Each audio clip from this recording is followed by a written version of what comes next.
Dr. Manoharan Hospital at Coimbatore Tadagam Road is owned by Dr. U. Manoharan, his wife, Dr. Jayasudha Manoharan, elder son, Dr. Hari Prasad, and younger son, Mr. Vignesh.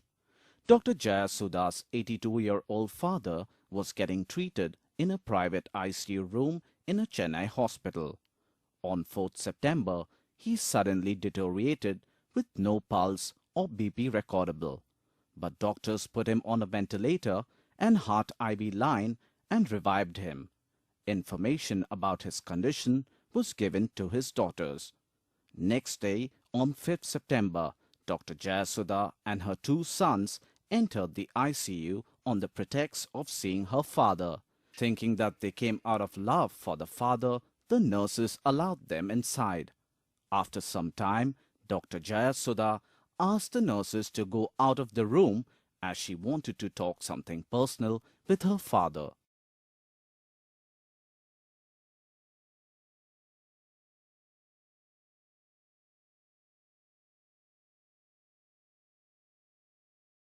As soon as they went out, her son, Dr. Hari Prasad, took some blank documents from under his shirt.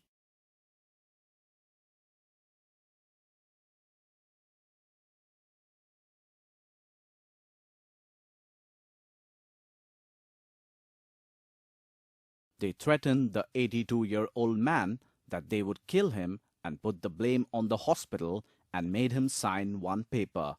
But when he refused to sign further, they took out an ink pad, caught his thumb and forced his thumb impression on all the documents. The young man did not care that it was his own grandfather and took part in the act.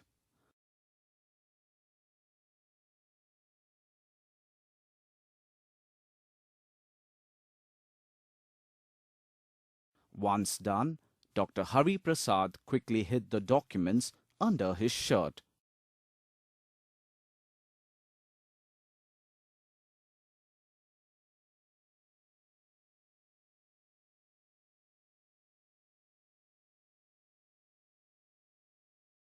Then Dr. Jayasudha pulled out some spirit and cotton from under her blouse and both doctors wiped the ink mark from his thumb.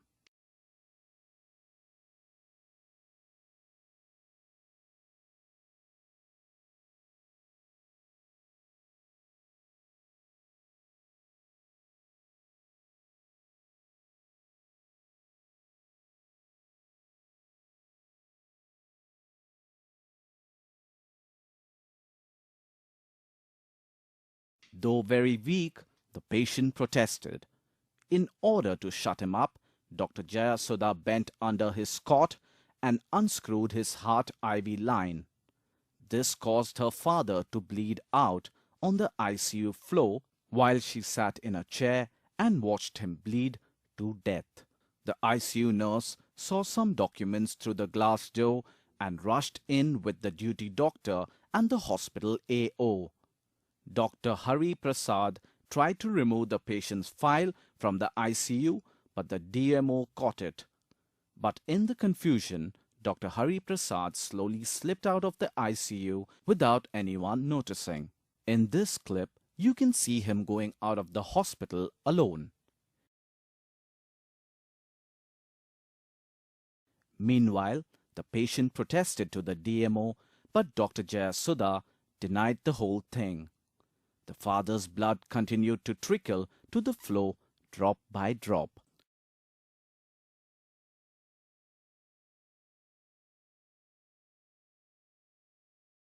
When told that the police will be called, Dr. Jayasudha got up to leave.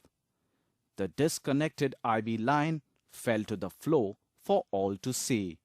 She quickly picked it up and instead of trying to stop the bleeding, she tried to tuck it into the bed.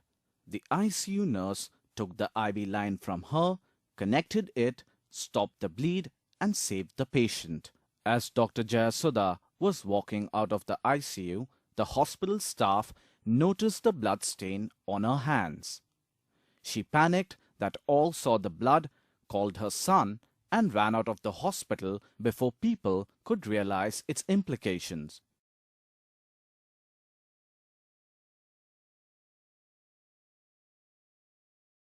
The ICU nurse noticed the blood under the cot and asked the maid to clean it.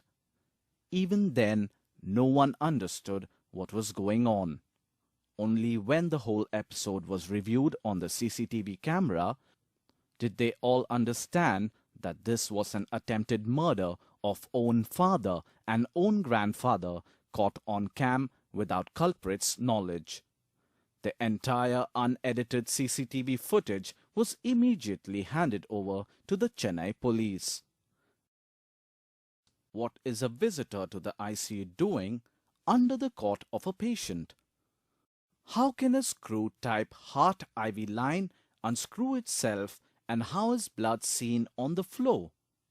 How many visitors who enter an ICU go out with blood on their hands?